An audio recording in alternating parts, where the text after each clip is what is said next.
Bonjour tout le monde, dans cette vidéo je vais vous apprendre à utiliser la fonction setViewTargetWithBlend qui peut être une fonction très utile dans certains jeux pour changer de caméra. Voilà, ça va être une fonction qui va vous permettre de prendre, pas possession, mais on va dire de faire une transition entre votre personnage et une caméra externe sur votre niveau. Donc pour ça je vais mettre un target, un trigger box juste ici. Hop, voilà, que je vais appeler caméra trigger, voilà. Et ensuite, je vais mettre une caméra, donc, caméra actor, hop, que je peux prendre possession par contre, voilà, pour la positionner vraiment comme je veux. Tac, je désactive le constraint aspect ratio pour pas qu'il y ait des coupures en fonction de la taille de l'écran. Voilà, je la positionne ici. En fait, le but va être que lorsque mon personnage va arriver et va marcher dans le trigger, en fait, ça va mettre une vue sur la caméra pendant quelques secondes. Donc, on va programmer tout ça. Donc, je clique sur mon trigger. Et ensuite, je vais aller dans mon level blueprint. Hop, tac, level blueprint. Donc, ça, c'était différents tutos. Hop. Donc là, vu que mon trigger est sélectionné, dans mon level blueprint, je fais clic droit. Add event for trigger box. Tac, collision. Et add on actor begin overlap. Donc, l'événement, donc quand un acteur commence à le traverser. Donc, premièrement, très important, il faut que ce soit uniquement mon personnage qui déclenche le trigger. Parce que vous pouvez voir, il y a une IA sur mon niveau suite à différents tutos. Et même dans mon jeu, il peut y avoir des personnages qui passent ou même d'autres joueurs. Et donc, ça serait dommage qu'une IA par hasard passe ici et déclenche la caméra pour moi alors que je n'y suis absolument pas allé. Donc dans Other Actor, on va cast jusqu'à mon personnage. Donc mon personnage, si vous savez plus comment il s'appelle, vous allez dans World Settings.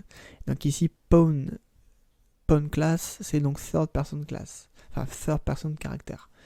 Donc je vais faire cast to BP Third Person Character. Et de cette manière, dès que quelque chose va traverser le trigger, ça va cast jusqu'à mon personnage. Si ce n'est pas lui, ça va cast fail, ça ne va rien faire. Et si c'est bien lui, et bien là on va pouvoir exécuter notre code. Donc qu'est-ce qu'il faut qu'on fasse? Eh bien, je vais mettre setView. Alors depuis ici, vous pouvez voir que je n'y ai pas accès. Il faut que je mette le getPlayerController. Parce que c'est géré par le player controller. Hop, et ensuite ici, je peux appeler la fonction donc setViewTargetWithBlend. setViewTargetWithBlend. Hop, voilà. Alors comment cette fonction fonctionne? Eh bien, donc ici on a le target, donc bah, c'est le player controller. Ici ça nous demande la nouvelle caméra. Donc nous, il faut qu'on aille sur cette caméra, donc je la sélectionne. Hop, puis je fais clic droit, create a reference to camera actor. Hop, alors là, je ne l'ai pas renommé, mais admettons que ma caméra elle s'appelle level camera. Hop, et bien vous voyez que c'est bien create reference to level camera. Voilà. C'est très utile, hein. N'oubliez pas que sur le level blueprint, et uniquement sur le level blueprint, hein, vous pouvez cliquer sur des acteurs et faire référence directement à ces derniers dans le level blueprint uniquement. Voilà, et dans les autres blueprints, il y a d'autres manières. Donc, ma caméra, je la mets dans New View Target, voilà, pour dire que c'est sur elle qu'on veut target la view en fait. Le blend time, c'est en combien de temps on veut qu'il y ait la transition entre la précédente caméra et la nouvelle caméra. Donc nous on va mettre 3 secondes.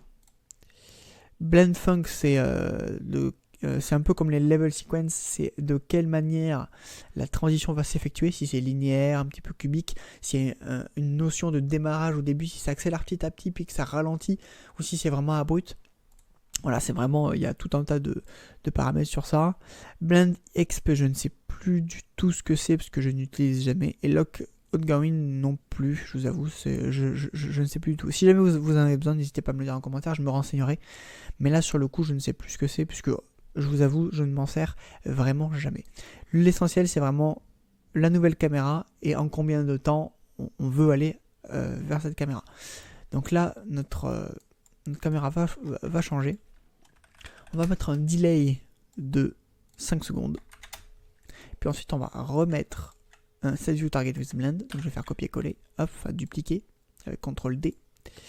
Et pour revenir sur notre personnage, eh bien sur la New View Target, il faut juste mettre Get Player Character, et en fait ça va automatiquement revenir sur la caméra de notre personnage. Voilà. Donc là, on teste. Hop, alors oui, ça me dit Create Widget, c'était un précédent tuto. Hop, voilà. Voilà. Donc là, on teste. Alors, n'oubliez pas de toujours commenter votre code. C'est très important. Changer une caméra. Voilà. Oh, j'ai mis un commentaire à la con, hein, mais pensez à toujours commenter votre code pour bien que ce soit clair. Hop, on teste tout de suite. Je passe dans le trigger. Hop, vous voyez, en 3 secondes, hop, ça fait la transition jusqu'à la caméra. Et 5 secondes après, je crois, hop, ça revient sur mon personnage.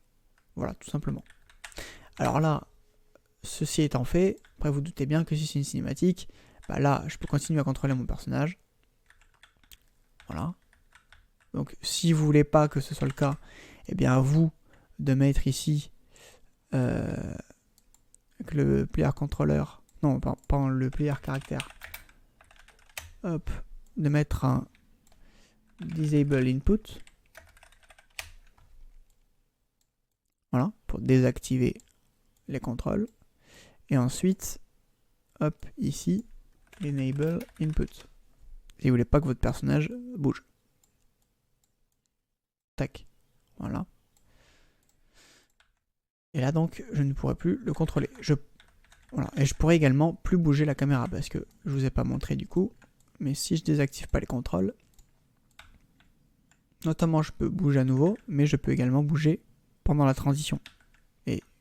Et là je suis sur l'ancienne, enfin sur la nouvelle caméra, donc je ne peux plus bouger. Mais pendant la transition, je peux quand même continuer à bouger la caméra. Alors que si je désactive les contrôles, dès que hop, il y a la transition, là je bouge ma souris, je ne peux rien faire. Voilà. Donc ça peut être utile par exemple pour montrer dans un jeu d'énigmes des indices ou ce genre de choses. Ça se fait beaucoup dans les jeux vidéo de changer de caméra comme ça très rapidement pour montrer des choses. Donc voilà, c'est totalement possible avec la fonction setViewTarget with Blend. Donc n'hésitez pas à l'utiliser, c'est très très utile. Voilà. Alors à noter, pour terminer cette vidéo, que le setViewTarget with Blend a quand même des limites. C'est-à-dire que admettons que là, admettons que ici là j'ai des obstacles. Et bien en fait, vu que ma caméra est positionnée là, bah, ça va traverser mes obstacles. Donc ça peut traverser des arbres, traverser des murs. Et donc ça peut faire des transitions un petit peu bizarres. Donc n'hésitez pas, justement, n'hésitez pas à utiliser cette fonction quand c'est un champ libre, quand il n'y a pas grand chose autour.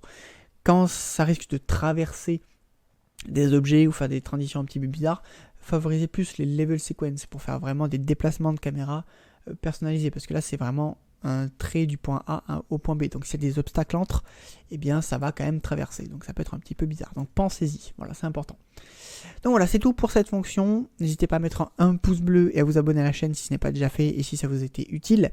Sachez que ça paraît rien, mais ça m'est extrêmement utile pour commencer de nouveaux projets et grossir la chaîne YouTube. N'hésitez pas également à me mettre en commentaire si vous avez des problèmes ou d'autres suggestions de vidéos. Je me ferai un plaisir de vous aider et de vous répondre. Et moi je vous dis donc à la prochaine fois. Ciao!